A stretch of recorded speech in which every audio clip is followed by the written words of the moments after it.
El Casal de Gent Gran de Sant Genís dels Agudells, un equipament llargament reivindicat per aquest barri, s'ha inaugurat recentment després d'un any d'obres. Aquests dies i fins al 28 de juliol, de dilluns a divendres, de 5 a 8, qui vulgui pot visitar la instal·lació i inscriure's per demanar informació de les activitats que s'hi faran.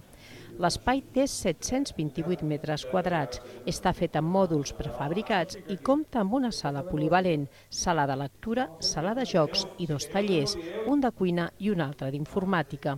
El cost de l'obra ha estat d'1.100.000 euros. A partir del 4 de setembre, els gestors del nou casal començaran a programar les activitats adreçades per a la gent gran. En aquest barri, el 28% de la població té més de 65 anys. Feia falta perquè hi ha molts jardins molt macos, però quan a l'hivern aquí fa molt fred i va molt bé poder-te posar en algun lloc amb companys i veïns de 50 a 60 anys que fa que estem aquí.